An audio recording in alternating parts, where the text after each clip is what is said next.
The year was 1960, and Helen Carter was a woman who had everything to look forward to. At 28, she was known for her beauty, sharp mind, and vibrant spirit. Born and raised in the small, picturesque town of Helena, Montana, Helen had a life that many envied. She worked as a secretary at a local law firm, a steady job that paid well and offered the security she needed. She had a steady relationship with her boyfriend, a mechanic named Roy, and a future that seemed bright. Helen's pride and joy was her 1959 Cadillac, sleek, powerful, and a symbol of her success. The car was her pride, a reward for her hard work, and a way to prove to herself that she was on her way to something more than small-town life. She'd often tell people how much she loved driving it through the open Montana roads, the wind in her hair, and the endless sky above her. To Helen, the car was freedom. But by the time summer faded into fall, that freedom would slip through her fingers. On the night of September 16, 1960, Helen left her home after a long week of work.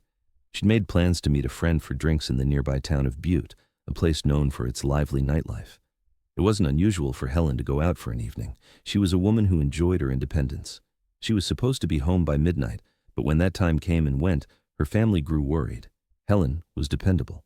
She never missed an appointment, and she always checked in if she was running late. But on that night, nothing. At first, it seemed like a simple case of a broken-down car or an unexpected delay. But when hours passed and still there was no word from her, panic began to set in. Helen's family called her boyfriend, Roy, and together they began to search. They retraced her route, asking people along the way if they had seen the Cadillac. But there were no signs, no witnesses who could recall seeing her on the road, and no car abandoned by the side. The search grew frantic. A missing persons report was filed, and local authorities scoured the nearby highways, ditches, and wooded areas. But it was as if Helen had vanished into thin air. Her Cadillac, the car that had been such a big part of her identity, was nowhere to be found. Days turned into weeks, weeks turned into months, and still there was no sign of Helen or her car. The police turned up nothing. No signs of foul play, no ransom notes, no mysterious messages. It was as if she had driven into the night and was swallowed by it. Her friends and family were left in a constant state of worry, but as time wore on, the case started to fade. The media moved on, and life in Helena continued. But for those who knew her, the memory of Helen Carter lingered like an open wound.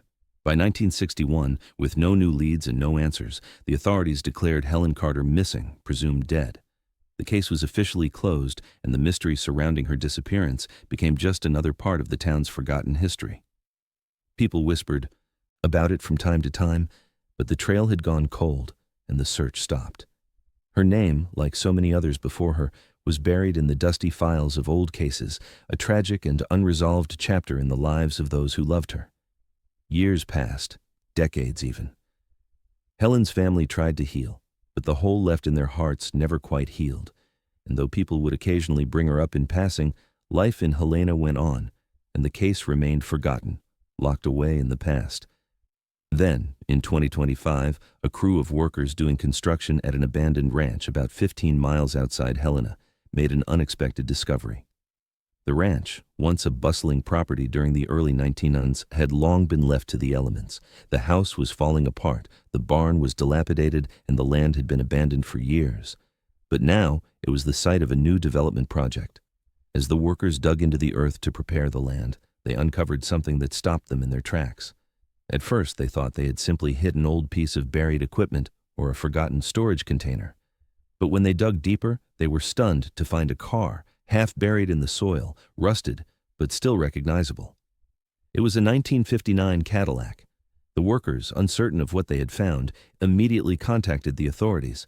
Within hours, investigators arrived, and the truth quickly became apparent. This was Helen Carter's car.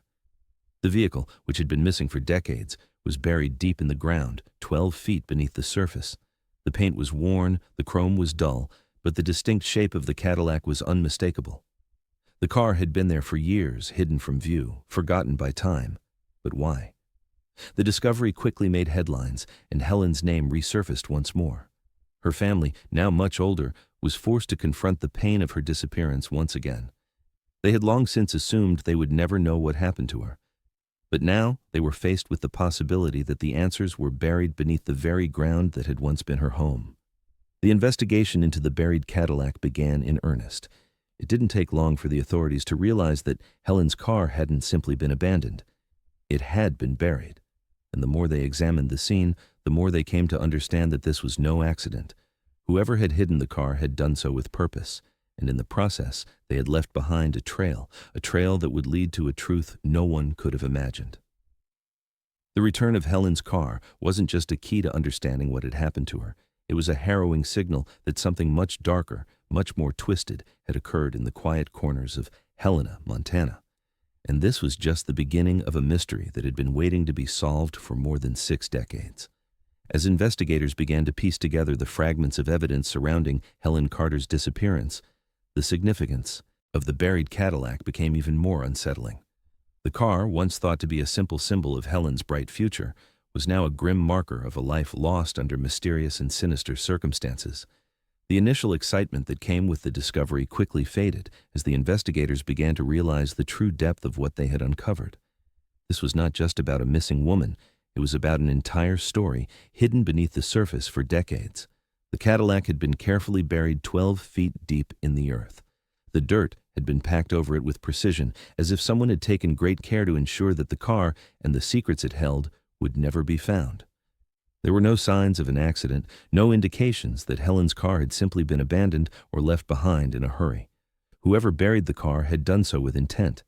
It wasn't just an isolated act of desperation, it was part of a much larger, deliberate plan. The authorities began the painstaking task of excavating the vehicle, treating it as both a crime scene and a key to unlocking a mystery that had gone unsolved for 65 years. The more they uncovered, the more questions arose. The car's interior showed signs of wear, but nothing suggested that it had been involved in any kind of violent event. The seats were intact, the dashboard still preserved, but it was what they found inside the glove compartment that would shift the course of the investigation.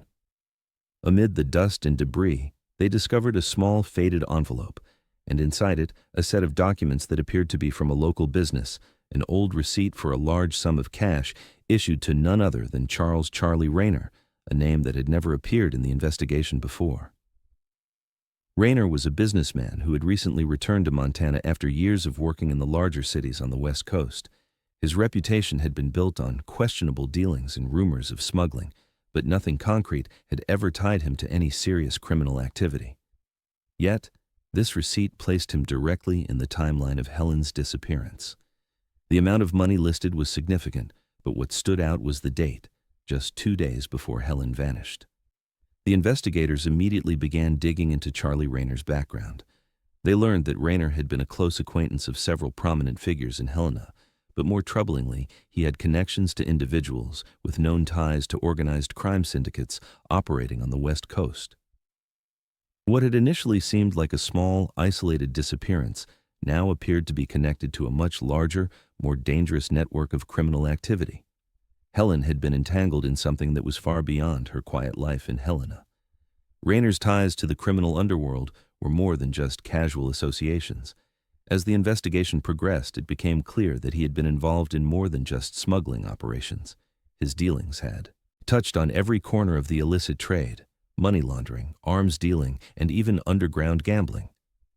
The more the authorities uncovered, the more they realized that Helen's curiosity, her unexpected connection to Rayner, had likely led her directly into the crosshairs of an operation that could not afford to be exposed. Rayner, however, remained elusive. He had seemingly disappeared just after Helen's car was buried. No one had seen him for months, and his business operations had gone quiet. It wasn't just that Rayner was hiding from the law, he was hiding from something much larger. He knew that the discovery of Helen's car could unravel everything, and so he had gone to great lengths to cover his tracks. In the weeks following the discovery, the investigators traced Rayner's movements. They found that he had been in contact with a series of men, many of whom were tied to criminal organizations from out of state. The pieces were falling into place.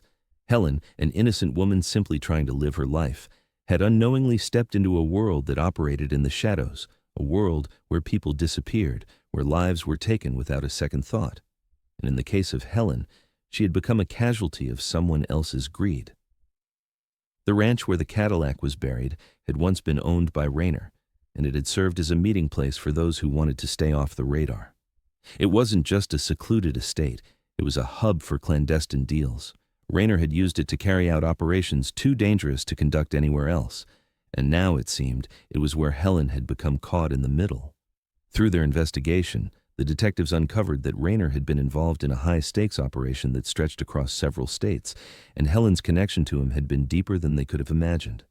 She wasn't just a woman in the wrong place at the wrong time. She had gotten involved with people who had something to hide, and when she got too close to exposing them, she became expendable. Her death was not random. It was calculated, a carefully executed plan to keep the truth buried. As they continued to investigate, the team started to realize just how deep the conspiracy went. Rayner wasn't working alone. He was just one piece in a much larger network. The buried Cadillac wasn't just a burial of a car. It was the burial of someone who had dared to get too close to the dark heart of a criminal empire. And now, as the past came rushing back into focus, Helen's life and her tragic end were starting to reveal a web of corruption that stretched across the country. The case that began with a missing woman and a car buried in the earth was now leading them into a world they weren't prepared for, a world that would stop at nothing to keep its secrets hidden. As the investigation into Helen Carter's disappearance moved forward, it became increasingly apparent that her tragic fate was tied to a much larger and more dangerous world than anyone had anticipated. The buried Cadillac was no mere accident. It was part of a well-thought-out plan, a deliberate act meant to silence a woman who had gotten too close to a series of criminal dealings that spanned far beyond Helena, Montana. With every new lead, the investigation unraveled layers of secrecy, corruption, and betrayal that had been carefully concealed for years. Helen, a woman with a bright future and an independent spirit, had unknowingly stepped into a world where trust was a commodity that could be bought and sold. Her involvement with Charlie Rayner, though seemingly innocent, had drawn her into a web of criminal activities that Rayner and his associates had worked hard to keep hidden. As the authorities dug deeper into Rayner's life, they discovered more troubling connections, men with power, men who operated in the shadows, and men who would stop at nothing to protect their empire. The ranch where Helen's car was buried had once been Rayner's property, and it had served as a key meeting point for his underworld dealings. But it wasn't just a place for quiet exchanges. It was a place where deals were made, where secrets were kept, and where people like Helen, who weren't meant to know too much, were eliminated. The location of her car, the depths of the ranch, was a deliberate choice. Rayner had hidden it there, not just to protect his operation, but to ensure that the truth would remain buried with her. As the detectives continued to search Rayner's past, they began to uncover startling information. The criminal activities connected to Rayner were not isolated incidents. They stretched across multiple states, entangling figures from New York to Los Angeles. The more they uncovered, the more it became clear. Rayner was not just a small-time player. He was part of a much larger and more dangerous syndicate, a group of men whose reach extended into the darkest corners of American organized crime. In the years leading up to Helen's disappearance, Rayner had been involved in a series of smuggling operations, money laundering schemes, and underground gambling rings that had generated millions. His dealings with high-profile criminals had made him a valuable asset to the syndicate, but also a dangerous man to cross. It was apparent that Rayner had used Helen's curiosity against her. When she started to ask questions, when she began to see the threads of his operation and wonder what lay beneath the surface, she became a liability. And as a liability, she was disposed of, quietly, efficiently, and ruthlessly. The investigators discovered that the buried Cadillac was just the beginning of what had been a carefully orchestrated cover-up. Helen had been driven to the ranch, likely under the pretense of meeting someone, perhaps Rayner himself. But instead of a meeting, she had been led into a trap, a place where her questions would have no answers. Once there, she had been confronted by those who had the power to silence her. It was evident that she had fought, her efforts to escape visible in the small signs of struggle found in her car. But in the end, she had been overpowered, her life extinguished to protect the secrets she had uncovered. Rayner's role in all of this, though pivotal, was only one piece of the puzzle. The more the detectives unearthed, the more they began to realize that Rayner was working with others, powerful men who had their own interests at stake. The buried Cadillac had become a symbol, not just of a lost life, but of the lengths these men were willing to go to protect their empire. Rayner had moved quickly after Helen's disappearance. He had erased all signs of his involvement, and the investigation quickly stalled. He was careful, calculating, and never left a trail. But the truth was beginning to emerge. The documents found in the car, the connections between Rayner and other criminals, and the eerie location of the burial site were all coming together. Helen Carter had not simply been a victim of circumstance. She had been murdered to protect a vast network of criminal activity that stretched from coast to coast. In the following weeks, the investigation revealed more about the syndicate's operations. The more the detectives learned about the underground empire, the clearer it became. Helen's death was part of a much larger pattern.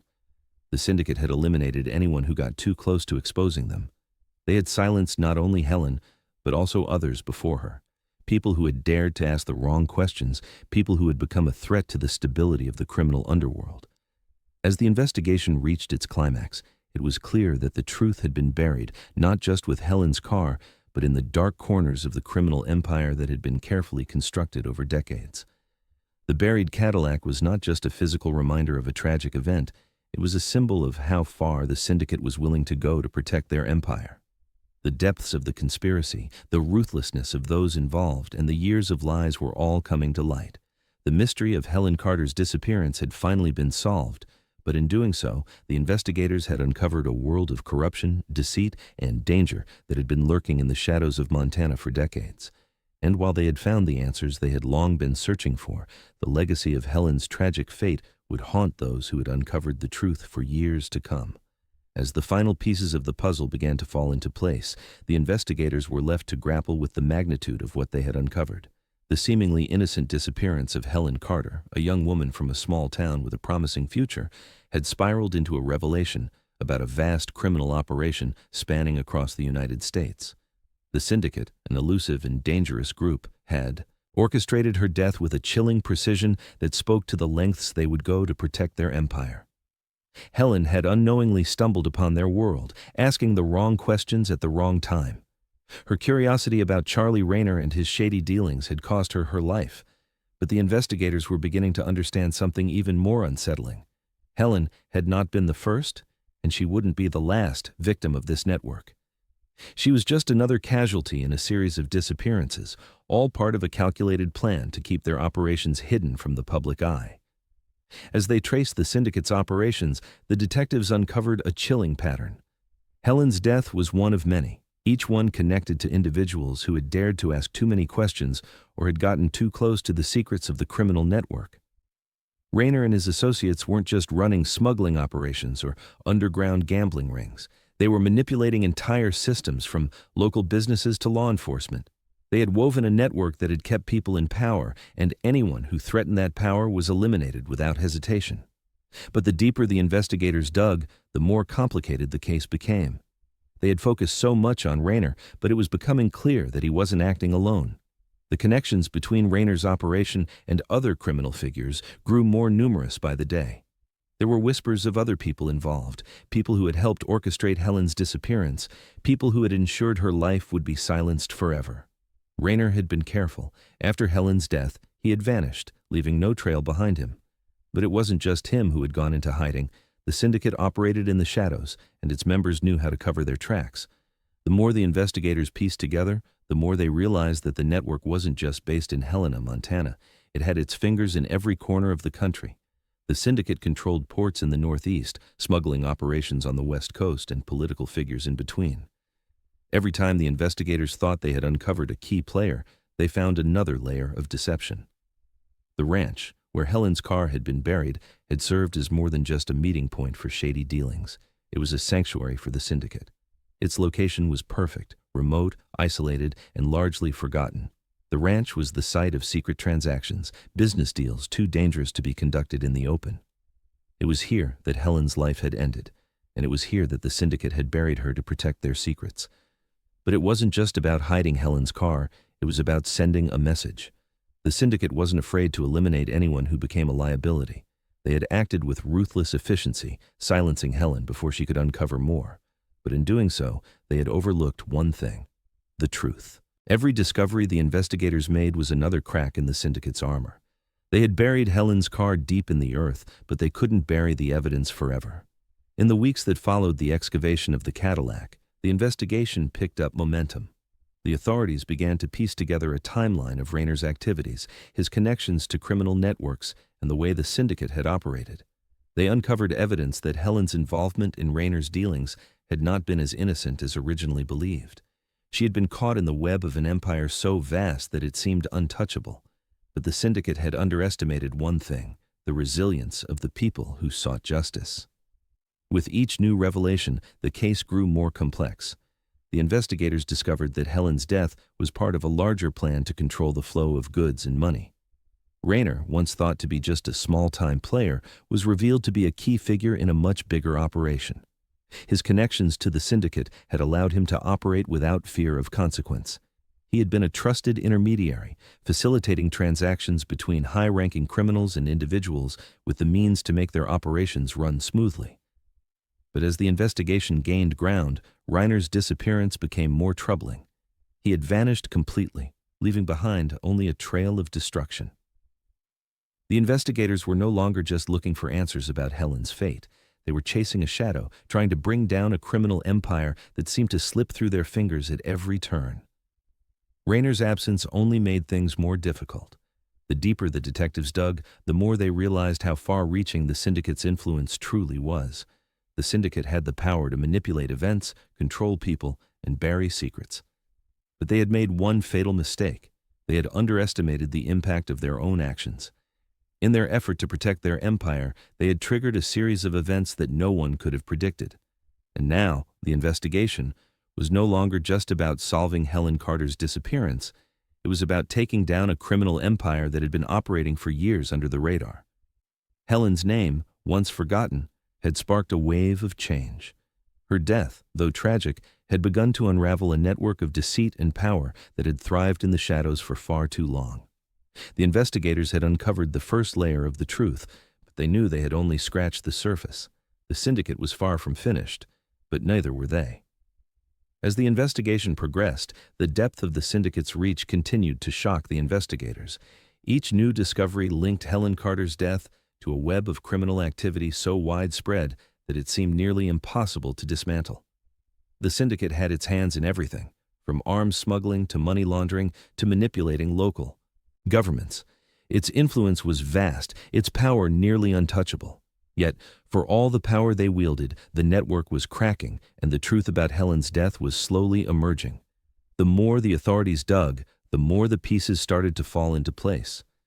The ranch, where Helen's Cadillac had been buried, had been more than just a meeting ground for shady figures. It was a fortress. The secluded property, with its remote location, had been ideal for the syndicate's operations. It was where dangerous deals were struck, where conversations that could endanger lives took place in whispers. And it was where Helen Carter had unknowingly walked into her own death. Rayner's role in this was becoming clearer. He had been the link between the local world of Helena and the vast criminal empire that stretched across the country. A businessman on the outside, a criminal mastermind on the inside. But Rayner's connection to the syndicate wasn't just through shady business deals, it ran much deeper. His ties to organized crime, specifically his involvement with smuggling and underground networks, meant that he was responsible for keeping the syndicate's operations running smoothly. But it was the hidden truths that Helen had stumbled upon that had sealed her fate. The investigators traced back to the final moments of Helen's life, uncovering more unsettling facts. As it turned out, the last meeting she had with Rayner wasn't just a casual discussion, it was part of a much larger setup. Helen had been lured to the ranch under false pretenses. She was told she would meet someone important, perhaps a business connection or a potential client. Instead, she had walked into the lion's den. The struggle she had put up before her death was evident from the small, unsettling signs left behind in the car. It wasn't a sudden act of violence. It was the execution of a plan that had been in motion for weeks, maybe even months. Rayner's involvement had been crucial. He had led her to that ranch, where she was out of sight and out of reach. He had made sure that she would be silenced before she could learn anything more. But while Rayner had orchestrated the act, it was clear that he wasn't acting alone. This wasn't just a local crime. It was part of a much larger conspiracy. The syndicate had many players, each one more ruthless than the last, and their willingness to silence anyone who got too close to their operation was the key to their survival. After Helen's death, Rayner had quickly disappeared, vanishing without a trace. His disappearance wasn't an accident, it was a tactical move. The investigation had slowed, and for a time, it seemed like Rayner had gotten away with everything. But the investigators didn't stop. They traced his movements, questioned everyone he had come into contact with, and dug into his connections with the underworld. What they uncovered was staggering. Rayner was just one of many criminals in a much larger operation. He had been a cog in the machine, a trusted intermediary, but one with limited power in the grand scheme of things. Rayner's disappearance was the final piece in a puzzle that was beginning to unravel the syndicate's control over Helena, Montana, and far beyond.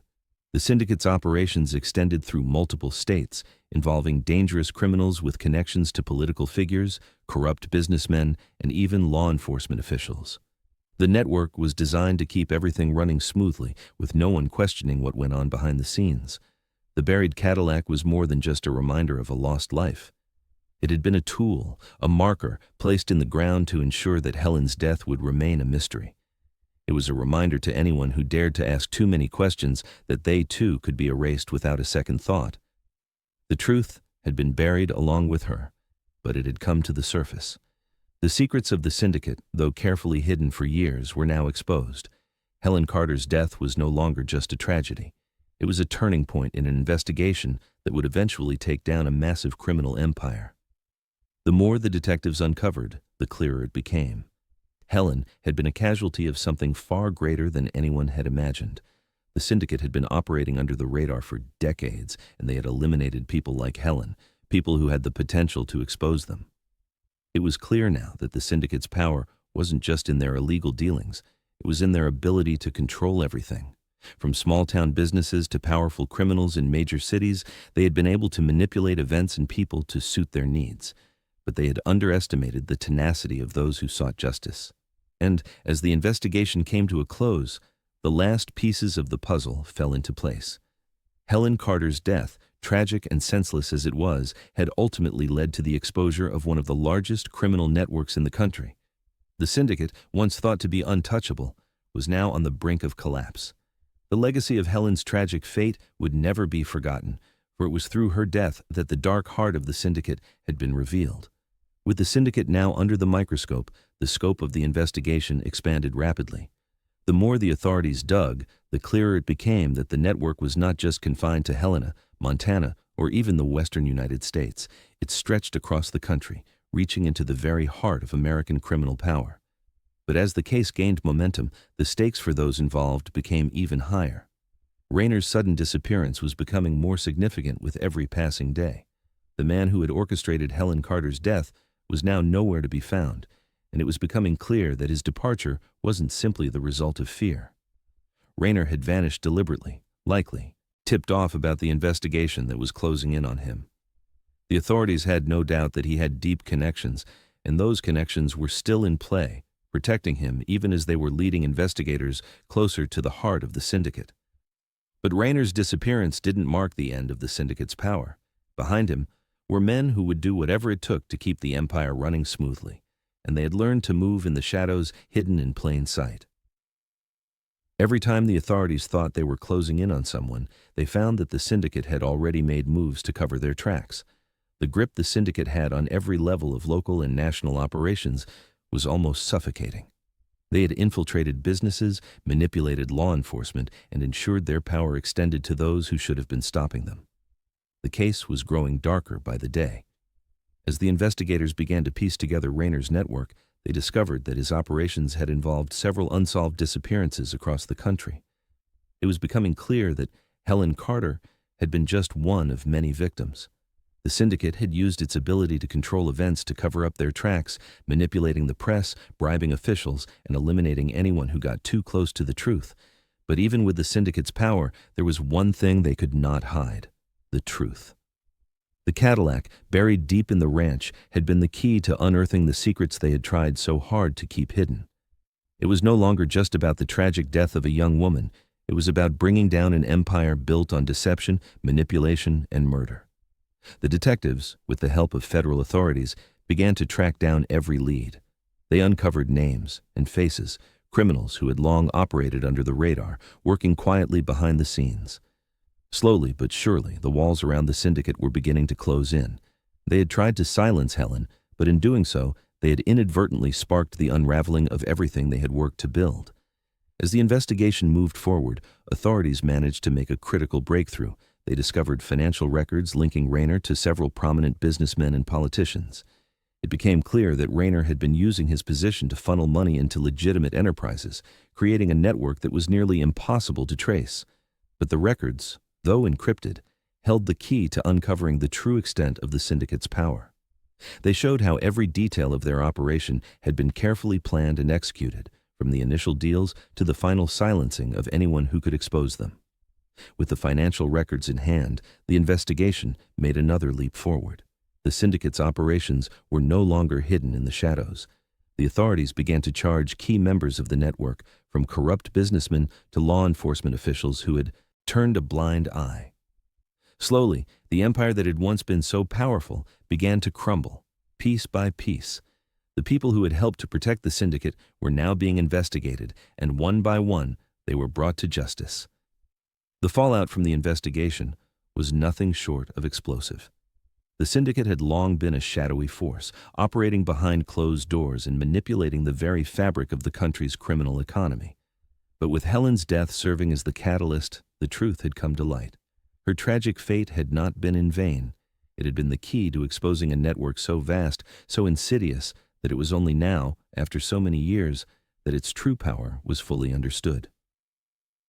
In the end, the investigation led to a series of high-profile arrests, the most significant being the arrest of several individuals who had been part of the syndicate for decades. Rayner, however, remained elusive. Some believed he had slipped across the border, while others thought he had been sheltered by his connections. But even as the investigation concluded, there was no denying the lasting impact of Helen Carter's death. Her family, once left in the dark, finally had the answers they had long sought. The painful truth had come to light, and while it did nothing to erase their grief, it gave them closure. Helen's name, once swallowed by time, would now be remembered, not as a victim, but as the woman whose death had shattered the silence and brought down an empire. For the investigators, it had been a victory against a seemingly untouchable criminal network, but the cost was heavy. The scars left behind from the investigation would last, as would the reminder of just how far people would go to protect their power and their secrets. And in the end, the legacy of Helen Carter lived on, not just as a tragic memory, but as the spark that ignited the fall of a criminal empire. Her Cadillac, buried deep in the earth, had finally given up its secrets,